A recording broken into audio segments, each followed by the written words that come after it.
Hello, everyone, and welcome back to the show. The Tech It or Leaf It with Lana and myself, Yusuf Al Alami, the best Web3 podcast on the planet. Why not? That's what Today, we're calling ourselves, yeah, by the that's way. what we're calling That's ourselves. No one wonderful. calls us up. Everyone's Yeah. we call ourselves But that. no one's fought us on it. No so, one's fought us. yeah, Yeah, not yet. not yet. Today, we are super honored to have on as a guest with us today at the Future Blockchain Summit booth, Daniela Hermann. Am I saying that right? Yeah, absolutely. They call me Dani. Dani. Dani, I like that. Co-founder and CEO of Dynex. Co-founder. Co-founder. And Dynex is a company that's coming out with the first neuromorphic quantum computer. I tried to say that, I rehearsed that. Neuromorphic quantum computing based out of Switzerland.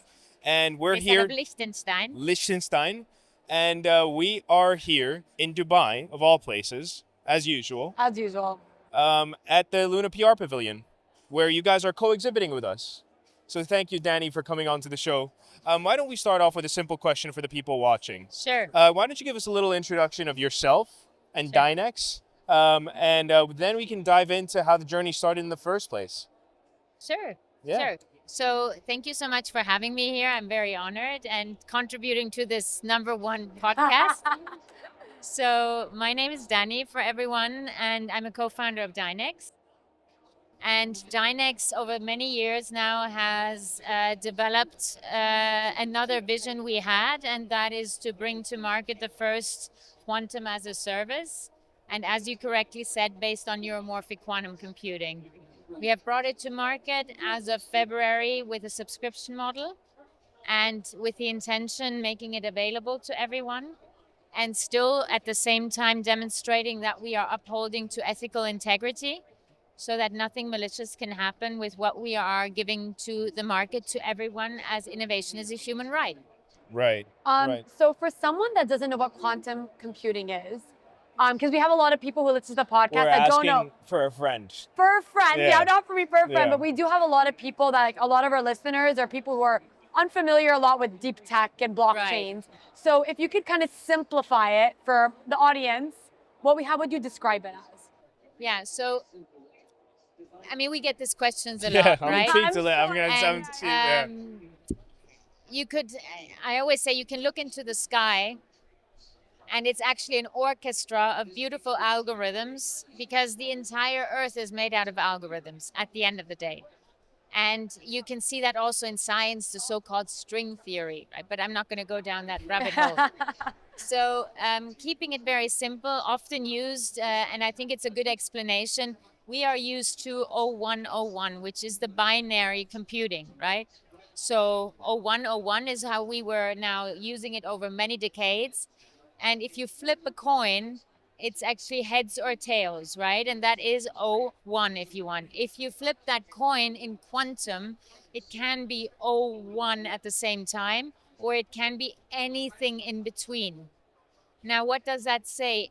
At the same time and anything in between, if you would take a maze, right? A maze where it's like a labyrinth where the mouse has to find its way, and you have the mouse starting to search, if it's an 0101, then the mouse will go to the wall, and then it won't work, and then it will find its way slowly, bumping into these walls and finding its way. And what quantum does, it looks at the maze and takes all the positions that are possible and finds the optimal position in milliseconds. So it comes from a different approach. The one is 01, and that one is a multiplicity of optionalities, syncing where the best position is, and that's where the mouse then goes through, right? Right. Hey, yeah. So, and that happens in milliseconds, and it is for our minds not completely easy to grasp, Yeah. because we want to kind of rationally get it, and we almost think we have to trust it, or what is this, right? But that's quantum. I mean, Thank you for that, by the way. That was a great description. By the way, that was such a fantastic analogy that you used about the labyrinth and the mouse. And the thing is about quantum computing is that people usually asking what quantum computing is don't know what traditional computing is That's in the true, first place. actually, yeah. In the first place, and that's I'm guilty of this as well. But I actually wanted to ask, when you're talking about labyrinths and mice, a lot of people think immediately with quantum computing, code breaking, right? And I'm sure this has been a question that's come up a lot because for the past few years in the news, that's been the topic around quantum computers, is that it'll be the first device that'll be used to break cryptographic hash functions, which is, some people see that as a threat to the industry.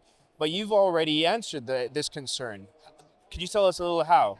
Well, I mean, let's take a classical description. The earth is round and the earth is flat, and right? And Right. when those people came and said it's round, then because on the flat side, when they said flat, after the flat is finished, you fall down. That was True. that was the fear. Yes. Right? And you had the same thing when the blockchain came, people were very scared. You had the same thing when computing came, people were scared. You had the same thing when crypto came, people were very scared. It's also a systematic pushback of system architecture, because system architecture is in place and doesn't like change, right? So it's then a little bit of a fringe. Oh no, what is coming, and do we have to rethink? Rethinking costs energy. You need to kind of get everything right. So, to your question, certainly any cutting edge technology comes with huge risk, always. Any kind of technology. When you're scanning your passport and it's analyzed quickly and you're actually giving that data into the net, I would say that's a risk as well. So you always are confronted with risk. And that is why we answer that question that we are ethical integer. Yes. So that means we are developing from the first moment we are in the market intelligence in our own house that handles the malicious use in the sense of flagging mechanisms. We have different stages of flagging mechanisms that come up. If something is flagged, it goes immediately to our ethical committee we have in place since the beginning of the year. And the ethical committee then decides hop or flop. And even if they decide hop, we again have another circle in to reflect on the intention that is happening. At the same time, what we built in as well is that the ones that are using compute will need to declare what their intention is. So especially on complex challenges, they need to give their purpose onto the blockchain forever, right? And forever means that they are then, it's them declaring what their intention is. To your question, indeed, logically that will be a challenge to security, etc., coming up. Everyone is tackling that already a little bit in the background for banking and all of this stuff. But I'm very confident that we are very rapidly going to handle that issue as well. And it is important that the mainstream, the community, gets access to this as fast as possible. Why? Because if it's coming to market, everyone should have access to it, because it enables smaller businesses, mid-sized businesses, it enables innovations to flourish, it enables research to confirm their hypotheses. And if we give it only to 3, 4, or very ring-fenced entities because we're saying it is dangerous, I do not think it serves humanity. And we are absolutely for serving humanity, and hence this is out there. This has been given out there. This will stay out there. And we're having the dialogue with everyone. So there's no one discriminated, but we have our principles of ethics in place. So is that kind of what inspired you to start Dynex then? Because you just said it right now, the purpose for humanity. So was that kind of your mission and your inspiration as to why you founded Dynex?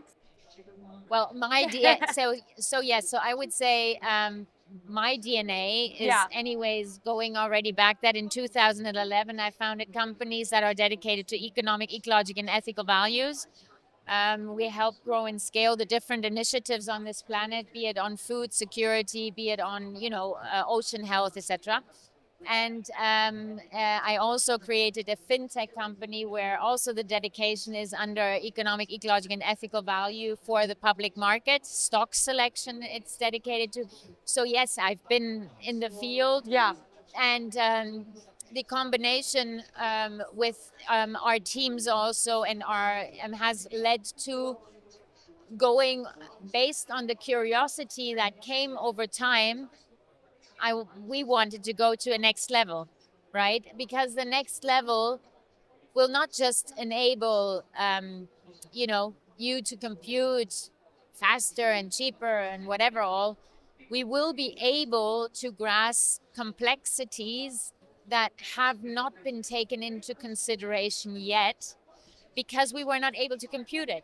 So if you take ocean health and you take the logics of ocean, if you take a coral reef growing, for example, that is a complexity we today cannot demonstrate because of compute. And suddenly you can compute a live case of that. You can also compute suddenly certain causes of harm that nobody actually maybe wanted to know about. You can suddenly compute and give certain transparencies to change that will alleviate change a little bit more on where we need it. So what's interesting is there's a lot of really big corporations, and I'm gonna name drop here, IBM and Google, that have been talking about producing a quantum computer for the past maybe decade and a half, as long as I can remember actually. And I remember that the last thing that I heard from IBM is that they had two quantum computers, one that was defunct and it's just for show, and one that they're actually testing with. But you now are saying that you have a ready quantum computer based out of Liechtenstein, okay, and has been live since February that people could use based on a subscription basis. How has this flown under the radar, and how have you beaten these companies to the chase? It's a good question, Yeah. actually. You said. So exactly. So I'll give a straight answer to that. We were under radar. Yeah. So we issued an utility token in 2022. Which is doing quite well. And I was Chicky, and others were Jedi, and then there were other names. So we were under, like in the crypto scene, everybody had their names. And we revealed our names in February. Who is who? We had introduced the leadership team this year. So we were not present talking about it and being loud about it because we knew what we're trying to establish. And coming to your question, IBM is an excellent example. IBM has done a tremendous good job because they have really schooled education on quantum computing. They have engaged in universities. They have created ambitious technology, also the KISS kit, to try to do as much as they can in the sector. We all know that they've been building kind of monumental quantum computers in gold and shiny and exceptional. But we're always clearly stating in the market also that there are limitations to these computers and that they were doing testings, yes, but there was, let's say, the way the way quantum computing is done today on a physical level has its limitations because of fallout, because of overcoming of temperature challenges, etc. And what we did is we have a digital twin. So that can be seen by a classical quantum physicist. This is not quantum, but it is, because at the end what we're doing is with the fluid ions and with regards to building the circuits, overcoming the memoristor, so overcoming the physical limitations, we have created algorithms that are as close as you can get, most probably, to a quantum computing reality on a digital twin. That is an emulation as such. Now, anyone who would like to criticize, I'm welcome to go into a little duel there, because an emulation of that size at millions of qubits is allowing you to grasp things that we were not able to grasp. And now if someone comes to me and says they're proud of 10,000 qubits, then we're a different ballgame. And how do we precise that? We do iterations to make a higher precision come alive. Sorry, again, I'm asking for a friend. What's a qubit? Easy said. How should you describe that? Can you use an analogy again? So easy for everyone to understand. At the end of the day, it's quantum bits. Right. Right, if you want. And I would just keep it there and saying that allows you at the end to compute. Okay. The complexity you want to compute needs qubits. Okay. Interesting. And if you don't have them, or if you have them at too small scale, Yeah. if you want to, for example, let's say you want to create a very complex organic rooftop on a house, right? The statics of that rooftop are very difficult to calculate because it's a different thing than a triangle. And for that, you will need compute. Yeah. And compute, as to be able to get the solution, you will need qubits. That's interesting. That's So interesting. I know you have a 10-year roadmap announcement that just came out. Can you tell us a little bit about that 10-year roadmap, what it kind of looks like, and what are some milestones that people can expect? Yeah, so the 10-year roadmap was to especially done at the blockchain Yeah. context summit, right? And at the Web3 Fest in Dubai to announce another great surprise to the market, probably. That on the one hand, we expanded from the decentralized GPU network to also form nodes, quantum nodes, that will allow us to create a multiplicity of compute through the nodes because they're multipliers. And so that will allow partnerships to come in, more partnerships for compute on that end. And what we created in a further step is also we prepared this year for our next surprise, which I think they didn't think we're going to do, is we announced that we're coming with a chip. But the quantum chip is not announced to be a product which we're going to sell, because then you can put the ethical integrity in a trash can. Right. So what we are doing is we're making it part of our quantum as a service. So that means you have then the possibilities also through our entire infrastructure to compute on chips as well. And that will start off as next year. Wow. With the first prototype coming. And until 2034, we do think we're going to reach 1 million qubits with the chips. Wow. And Wow. what I would like to have a wish on, but we don't know yet. We don't know yet. Maybe we do know, but we have to figure it out. Is will the chip have a shutdown mechanism if it's used malicious, like somebody steals it? Yeah, or whatever? yeah. Or will there be some kind of other technology that we can use to just put a double secure on it? That is something we're innovating on. But as you can see, because in our DNA is ethical integrity, the entire research and development team has that in their veins to always do that reflection when they do a step. Are we innovating away from our principles, or are we innovating towards our principles? So that challenges us, but we love challenges, right? Amazing. I mean, look, it's great that you say that, because in having the ethical principles be part of, like you said, your DNA. And the That's roadmap and yeah. everything kind of it stands for, Dynex stands for. It's unique.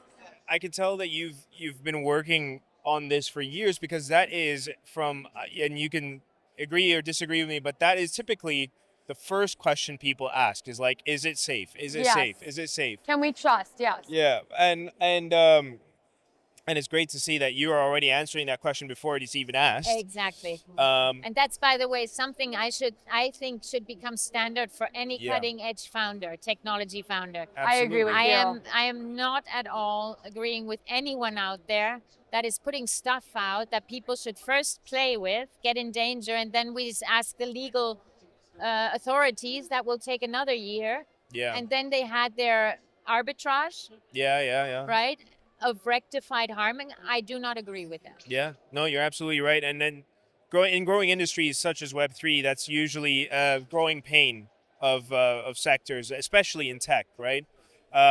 What's that saying? Forgiveness is easier than permission. Yeah. But I want to take a step back for a second here, because I've spent some time with you over the last week, and I've seen you in action. I've seen you speak on stage. I've seen you speak with people on the ground. But you said we're mentioning the world here, and you're no stranger to the UAE, but now you're back, right? What are your thoughts about your plans geographically for the UAE, if you have any? And are you coming back? Yeah. So I love coming back. Okay. Yay! It's All right. it's a part of my it's a hometown. I mean, Yeah. I've been, I created roots here, and I learned a lot here as well. I love different cultures in general, and I think the UAE is playing a very important role also in the entire BRICS movement, Yes. and I appreciate that. I think it's a good movement. I think it's an attempt not to be conflicted, but it's an attempt to be united. Yeah. And I like uniting things, so it's great. So certainly I'm going to come back. Now, you know, how does that play into the UAE? How does that play into Saudi, etc., to the region in general? I'm coming with a more discreet and humble approach here. We are not banging the doors and going, hey, we're here now and we're the world's Yeah. first and now you have to with us and all of this stuff. I want the world to know. I want to know the world to know under the principles we put it out there. And I want a clear fulfillment for the mission that we have, that it's an access to everyone. And if there are ideas, which I am absolutely convinced, as Dubai is for everyone, if there is an idea to put it here in what shape or form it is, or in other ideas that are being brought to the table, we are going to be very happy to There's collaborate. a fly I going know. around, I'm like yeah. trying to shoo it Yeah. away. Get out of our shop. Okay, we're She good. wanted to visit. Yeah, exactly. Yeah. Oh well, look. I mean, the momentum in Dubai is much quicker. I mean, you see the type of caliber, the people that fly in for weeks like this. And we were at the event. I saw your talk at Art Talks the other day, which was very eye opening as usual.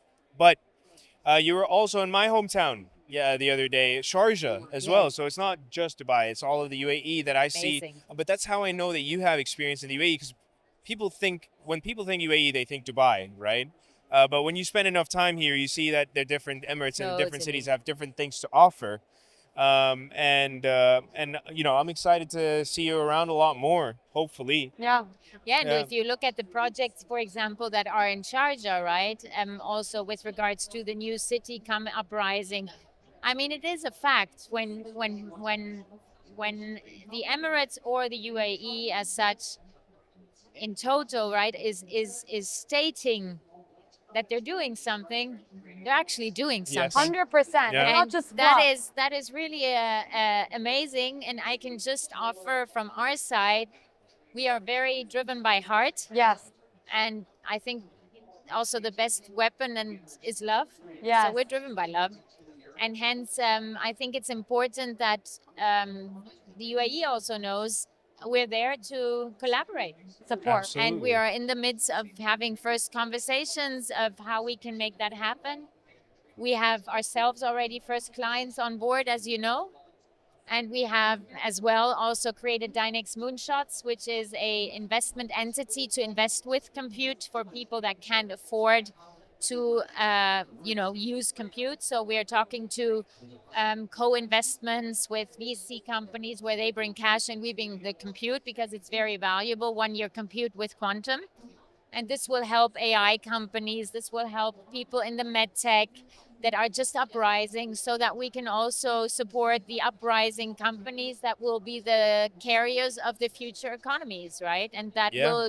that always delivers prosperity for everyone at the end of the day. Absolutely. So that's where we are. Thank you, Daniela, for coming on the show. This was really, really, really Thank you. interesting. Thank you so much. Thank It you was so an much honor for and your time. pleasure. It really Thank was. you. For me too. Thank Thank you. you so Thanks, much. guys, for listening, and we'll catch you next time. Bye. Bye. Thank you. Thank you.